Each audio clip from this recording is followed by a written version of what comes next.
Yang berada di dalam fasa ketiga ujian klinikal masih belum bersedia untuk didaftarkan untuk kegunaan orang ramai.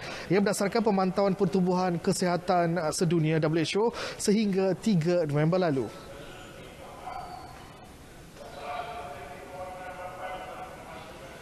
Proses pembangunan dan penghasilan vaksin merupakan satu proses yang rumit dan lazimnya mengambil masa yang lama sehingga 15 tahun dengan mengambil kira ciri-ciri keselamatan, keberkesanan dan kualiti vaksin yang dihasilkan.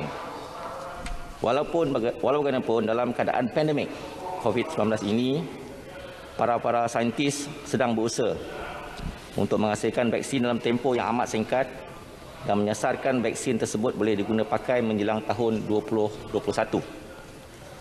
Berdasarkan pemantauan Pertubuhan Kesihatan Sedunia WHO, sehingga 3 November 2020, sebanyak 155 jenis vaksin masih lagi di peringkat ujian preklinikal dan 47 lagi di peringkat klinikal.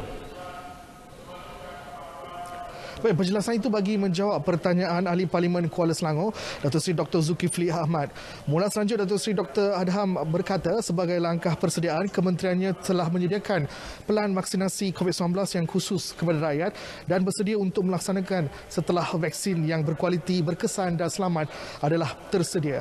Ia akan dibuat secara berperingkat dengan mengutamakan kumpulan yang terlibat secara langsung dalam kawalan COVID-19 dan golongan berisiko tinggi sebelum diperluaskan kepada umum.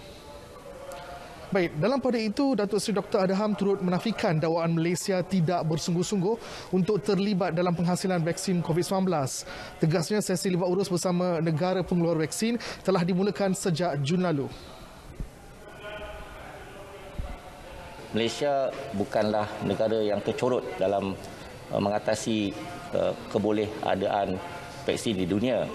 Kita telah pun mengadakan rundingan sejak bulan Jun 2020 yang lalu seperti yang saya sebut tadi, dan kita juga telah bersetuju untuk menyertai COVAX Facility yang disertai oleh banyak negara yang disebutkan oleh Yang Berhormat. COVAX Facility dengan menggunakan beberapa kaedah supaya dapatan terakses pada vaksin yang terjamin, selamat dan berkesan kita perolehi. Begitu juga kita telah pun menjalankan beberapa aktiviti bilateral engagement dengan beberapa kandidat vaksin dari negara China, Sinopharm, Sinovac, CanSino, Sinopharm dan Sinovac, dan juga daripada Turki. Baik, sebanyak 155 kes tuntutan palsu dan salah guna program subsidi upah PSU oleh majikan telah dikenal pasti. Untuk itu, Perkeso akan membuat tuntutan kembali bayaran daripada majikan yang terlibat. Bayaran kepada majikan yang terlibat dalam tuntutan palsu ini, pihak KSM melalui Perkeso akan menggantung buat sementara waktu sehingga siasatan ke atas aduan-aduan tersebut selesai. Dalam menangani masalah tuntutan palsu ini, Perkeso bekerjasama dengan bahagian perundangan iaitu Kementerian Sumber Manusia bagi mengenal pasti tindakan undang-undang yang boleh diambil ke atas majikan yang tidak mematuhi syarat-syarat yang telah ditetapkan, seperti mana kenyataan akhbar saya 2 minggu yang lepas. Pihak kerajaan melalui KSM tidak akan bertolak ansur dengan tuntutan palsu yang dibuat oleh para majikan ini. Beliau menjawab pertanyaan Ahli Parlimen Pokok Sena Datuk Mahfuz Omar.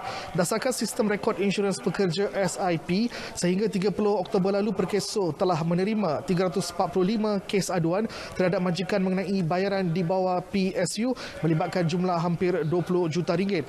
Dan daripada jumlah tersebut, 190 kes masih dalam proses siasatan dan perlu mendapat makluman balas atau makluman lanjut daripada pengadu. Baik, pendirian Malaysia terhadap tuntutan Filipina ke atas Sabah tetap konsisten dan jelas sampai bila-bila, iaitu tidak sesekali layan dan mengiktiraf sebarang langkah tersebut.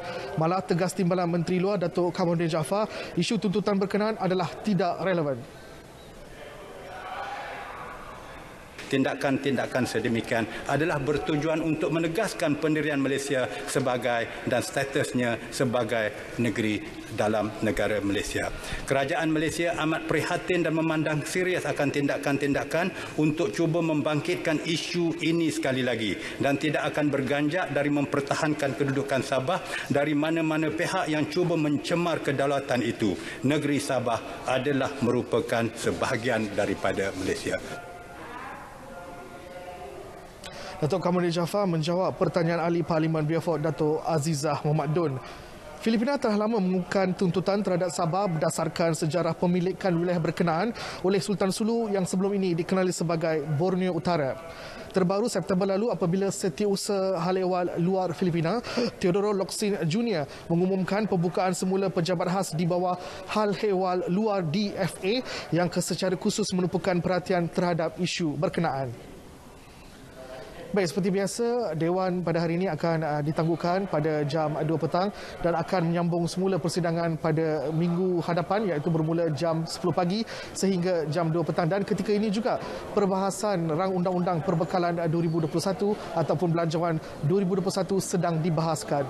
Sekian sahaja laporan saya, kembali bersama Nolila di studio. Silakan.